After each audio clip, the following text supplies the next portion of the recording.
আন্তর্জাতিক অপরাধ ট্রাইব্যুনালের চিফ প্রসিকিউটর মোহাম্মদ আমিনুল ইসলাম যখন আদালতের কক্ষে বর্ণনা করলেন যে একজন মানুষকে মাইক্রোবাসে করে তুলে নিয়ে রেল লাইনের ওপর শুইয়ে দেওয়া হয়েছিল এবং কিছুক্ষণ পরই একটি রেলগাড়ি এসে সেই মানুষটির জীবন শেষ করে দিয়েছিল, তখন আদালত কক্ষে উপস্থিত প্রতিটি মানুষের বুকের ভেতর দিয়ে একটি শীতল আতঙ্কের স্রোত বয়ে গিয়েছিল।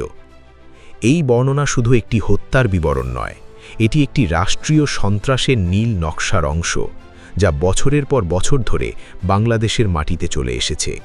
আন্তর্জাতিক অপরাধ ট্রাইব্যুনালের কাঠগড়ায় যখন মেজর জেনারেল জিয়াউল হাসানকে হাজির করা হলো, তখন সারা দেশের মানুষ চোখ বড় করে দেখল এক অবিশ্বাস্য দৃশ্য।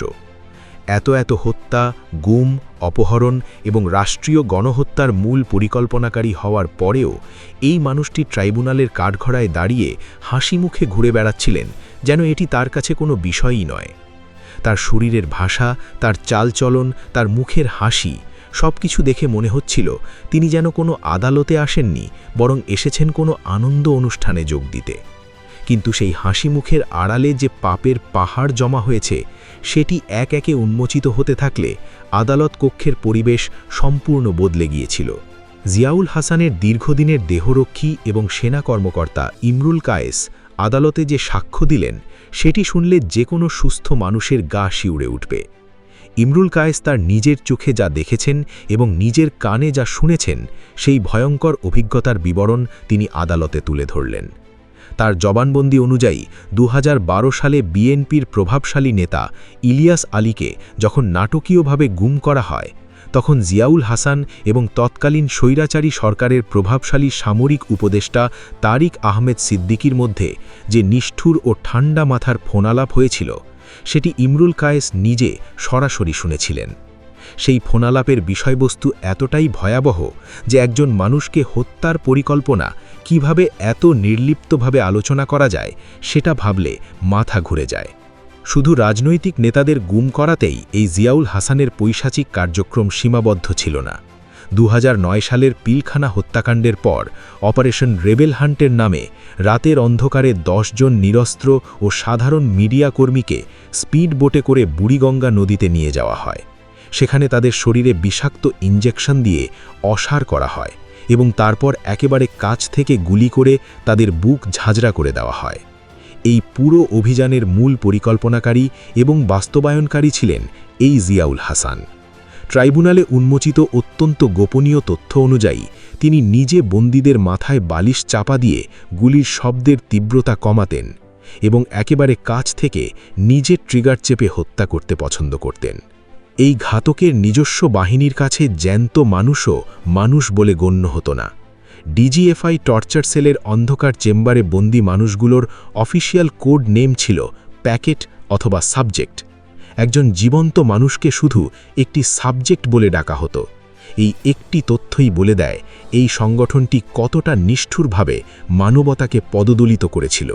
নারায়ণগঞ্জের বহুল আলোচিত 7 খুনের ঘটনার নেপথ্যে যে আসল গডফাদার ছিলেন, সেটিও এখন আর কারো কাছে রহস্য নয়।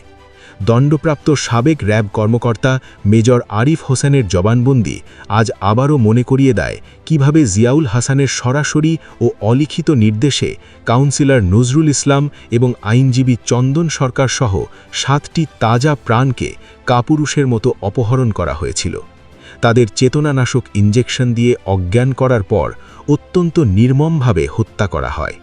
শুধু হত্যা করেই ক্ষান্ত হয়নি ঘাতকরা, লাশগুলো যেন কোনোদিন পানিতে ভেসে না ওঠে সেজন্য মৃতদেহের বুক এবং পেট ছুরি দিয়ে চিড়ে দেওয়া হয় এবং তারপর ভারী ইটের বস্তা শক্ত করে বেঁধে শীতলক্ষা নদীর গভীরে ডুবিয়ে দেওয়া হয়। ট্রাইব্যুনালের কাঠগড়ায় যখন নজরুল ইসলামের স্ত্রী মুন্নি আক্তার তার স্বামীকে অপহরণ এবং হত্যার বুক ফাটানো বর্ণনা দিচ্ছিলেন, তখন আদালত কক্ষে উপস্থিত প্রতিটি মানুষ নিঃশব্দে কাঁদছিলেন। 66 বছর বয়সী বৃদ্ধ হাবিবুর রহমান মল্লিক যখন বলছিলেন কিভাবে তার ভাগ্নেকে স্বৈরাচারের লোকেরা তুলে নিয়ে গিয়ে ক্ষতবিক্ষত লাশ হিসেবে ফিরিয়ে দিয়েছিল এবং সেই ঘটনার বিচার চাইছিলেন, তখন কঠিন আইনজীবীদেরও চোখ অশ্রুতে ভিজে গিয়েছিল। বিগত 15 বছরে কত শত মায়ের বুক খালি হয়েছে, কত শত স্ত্রী তাদের স্বামীর অপেক্ষায় আয়নাঘরের লোহার দরজার দিকে তাকিয়ে দিন গুনেছেন, সেই সংখ্যার কোনো শেষ নেই। আন্তর্জাতিক অপরাধ ট্রাইব্যুনালের সাবেক চিফ প্রসিকিউটর তাজুল ইসলাম বলেছিলেন, বসনিয়ার কুখ্যাত কসাই রাদোভান কারাজিচের চেয়েও কোনো অংশে কম নয় এই জিয়াউল হাসান। সেই মন্তব্য আজ আরও বেশি সত্য বলে প্রমাণিত হচ্ছে। সাবেক সেনাপ্রধান জেনারেল ইকবাল করিম ভূঁইয়া ট্রাইব্যুনালে দেওয়া তার জবানবন্দিতে সরাসরি জিয়াউল আহসানকে একজন সিরিয়াল কিলার হিসেবে আখ্যা দেন। এই ঐতিহাসিক মন্তব্যের পর বিশ্ব ইতিহাসের সবচেয়ে কুখ্যাত খুনিদের তালিকার পাতাগুলো যেন চোখের সামনে ভেসে উঠছিল। হিটলারের নাৎসি বাহিনীর গোপন পুলিশ বা গেস্টাপোর প্রধান হেনরিক হিমলার যেভাবে ঠান্ডা মাথায় কনসেন্ট্রেশন ক্যাম্পের গ্যাস চেম্বারের নীল নকশা বাস্তবায়ন করত, জিয়াউল হাসানও ঠিক সেইভাবে ডিজিএফআই এবং বিশেষ ঘাতক স্কোয়াড ব্যবহার করে দেশের কোটি কোটি মানুষের ব্যক্তিগত ফোনালাপ ট্র্যাক করতেন, গুমের তালিকা তৈরি করতেন এবং গোপন বন্দিশালায় নিয়ে গিয়ে আদিম নির্যাতন চালাতেন। সোভিয়েত ইউনিয়নের কুখ্যাত একনায়ক জোসেফ স্টালিনের অত্যন্ত বিশ্বস্ত গোপন পুলিশ প্রধান লাভরেন্তিও বেরিয়া যেভাবে রাষ্ট্রপ্রধানের সামান্য ইশারায় বিরোধী মতের হাজার হাজার মানুষকে তুলে নিয়ে গিয়ে ভূগর্ভস্থ টর্চার সেলে চিরতরে গায়েব করে দিত, বাংলাদেশের মাটিতে সেই একই মডেলের নির্মম পুনরাবৃত্তি করেছেন এই জিয়াউল হাসান। কলম্বিয়ার শীর্ষ সাইকোপ্যাথ সিরিয়াল কিলারদের নাম মানুষের মুখে মুখে ঘোরে, যারা শত শত নিষ্পাপ মানুষকে হত্যা করেছে, কিন্তু জিয়াউল হাসানের রাষ্ট্রীয় নিষ্ঠুরতার ব্যাপ্তি, লাশের সংখ্যা এবং নির্যাতনের পরিসংখ্যান সেই আন্তর্জাতিক মাফিয়াদেরও অনায়াসে হার মানায়। পার্থক্য শুধু একটি, সেই খুনিরা ছিল সমাজের আড়ালে এবং নর্দমায় লুকিয়ে থাকা সাধারণ সাইকো, আর জিয়াউল ছিলেন রাষ্ট্রীয় জলপাই পোশাক এবং ক্ষমতার আড়ালে থাকা একজন প্রাতিষ্ঠানিক জল্লাদ। তার হাতে ছিল রাষ্ট্রীয় সম্পদ, রাষ্ট্রীয় অস্ত্র এবং রাষ্ট্রীয় আনুগত্য।